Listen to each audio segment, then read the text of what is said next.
মোচা কাটার ভয় না আজকাল বাড়িতে কেউ মোচা আনতেই চায় না, কিন্তু একটু কষ্ট করে কাটলে না দারুণ খেতে লাগে।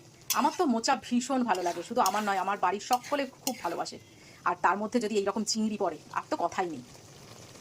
একটা মাঝারি সাইজের মোচাকে ছোট্ট ছোট্ট করে কেটে 2টো সিটি প্রেসার কুকারে দিয়ে দিয়েছি।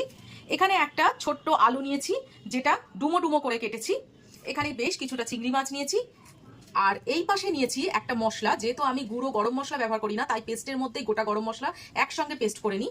গোটা গরম মশলা আছে, পোস্ত আছে, জিরে আছে, আদা আছে, সামান্য একটুখানি গোবিন্দভোগ চাল আছে, যেটাকে এই পেস্টের মধ্যেই দিয়ে দেবো। তাতে কি হয়, তরকারিটা বেশ একটু ঘন ঘন হয়। আর আরেকটু ঘন করবার জন্য আমি একটু বাদামও নিয়ে নিয়েছি, আর সঙ্গে কয়েকটা কাঁচা লঙ্কা। এই হচ্ছে আমার মশলা, আর যাবতীয় কোনো মশলা লাগবে না।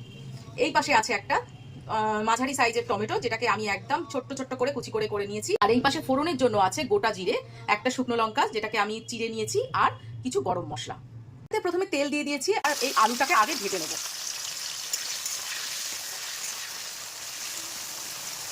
হলুদ দিয়ে দিলাম, সঙ্গে নুনও দিয়ে দিলাম। এবার আলুটা আগে ভাজা হোক। আলুটা আমার ভাজা হয়ে গেছে, আর এই আলুর সঙ্গেই ভেজে নেবো আরেকটু এই মোচাটাকে।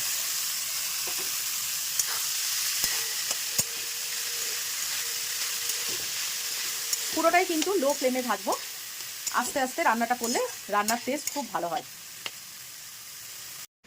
মোচা আলু সুন্দর করে ভেজে নিয়েছি, বেশি ভাজবো না। অ্যাকচুয়ালি সেদ্ধ করার আগে মোচাটাকে খুব ভালো করে 2-3 বার ধুয়ে নিয়েছি, কারণ ওই মোচার মধ্যে যে কষ ব্যাপারটা থাকে সেইটা যেন বেরিয়ে যায়, ওই কারণেই ধুয়ে নিয়েছি বলে বেশিক্ষণ আর ভাজতে লাগে না। ওই 5 থেকে 10 মিনিট একটু ভেজেছি হালকা লো ফ্লেমে, তারপরে এবার নামিয়ে নেবো। কড়াইয়ের মধ্যে আবার তেল দিয়ে দিয়েছি। এইবারে ফোড়নটা দিয়ে দেবো। গোটা জিরে, একটা শুকনো লঙ্কা আধা করে কাটা, আর কিছু গোটা গরম মশলা। এইবারে এই মশলাটা যেটা দেখালাম আগে, সেটা একটু পেস্ট করে নেবো। আরেকবার বলে দিই, গোটা জিরে, গোটা গরম মশলা কিছু, যেহেতু আমি গুঁড়ো গরম মশলা ব্যবহার করি না, আর হচ্ছে পোস্ত কিছুটা, কিছুটা বাদাম, কয়েকটা কাঁচা লঙ্কা, ঘন হওয়ার জন্য বাদাম আর এই যে গোবিন্দভোগ চালটা নিয়েছি, এটাও একসঙ্গে পেস্ট করব, আর এক টুকরো আদা। এটাকে আমি অল্প জল দিয়ে প্রথমে পেস্ট করে নেব। ফোড়ন থেকে একটা সুন্দর গন্ধ বেরিয়ে গেছে। এইবারে আমি ওই কুচো করা টমেটোটাকে দিয়ে দেবো। এর মধ্যেই আগে দিয়ে দেবো হলুদ, আর যথারীতি যেটা দিতে হয় নুন।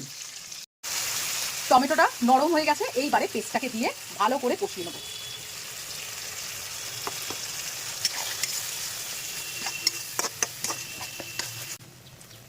আর এই মশলার মধ্যেই আমি দিয়ে দেবো চিংড়ি মাছ। আমি কিন্তু আগে চিংড়ি মাছটা ভাজলাম না, এরকম কাঁচা অবস্থায় দেবো, আর ফ্লেভারটা পুরোপুরি একেবারে মশলার মধ্যে ঢুকে যাবে। আজকে মোচাটা চিংড়ি মাছ দিয়ে করলেও আমার ভিডিওতে কিন্তু ডালের বড়া দিয়ে কিভাবে নিরামিষ মোচা করতে হয় সেই রেসিপিটাও আছে, দেখে নিতে পারো স্ক্রল করে। মোচা থেকে সুন্দর একটা গন্ধ বেরিয়ে গেছে, এইবারে গরম জল ঢেলে দেবো। প্রথমে দিয়ে দিলাম মিক্সির বাটি ধোয়া জলটা, এইবারে গরম জল দিয়ে দিলাম। এইবারে ঢাকা দিয়ে দেবো। 20 মিনিট থেকে 25 মিনিট পরে আবার ফিরে আসবো। রান্নাটা আমার শেষের পর্যায়ে। মোচাটা কি সুন্দর দেখতে হয়েছে না, আর স্মেলটাও দারুণ আসছে। এইবারে মোচাটা নামিয়ে নেবো, এবং একটা জিনিস ফোড়ন দেবো, যেটা অনেকেই দেয় না, কিন্তু দিলে দারুণ খেতে লাগবে। যদি পারো একবার দিয়ে দেখো। পেঁয়াজটা লাল লাল করে এইরকম ভাবে ভাজতে হবে। এরপরে আমি এই মোচার তরকারিটা আবার দিয়ে দেবো।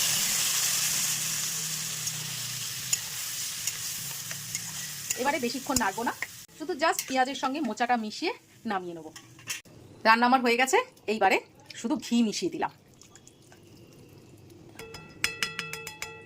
মোচাতে একটু গরম মশলা ঘি না দিলে ভালো লাগে না। অপূর্ব হয়েছে। তো কেমন লাগলো অবশ্যই বলো। আজকের মতো বিদায় নিলাম, কালকে আবার নতুন একটা রেসিপি নিয়ে তোমাদের সামনে হাজির হব। তো টাটা।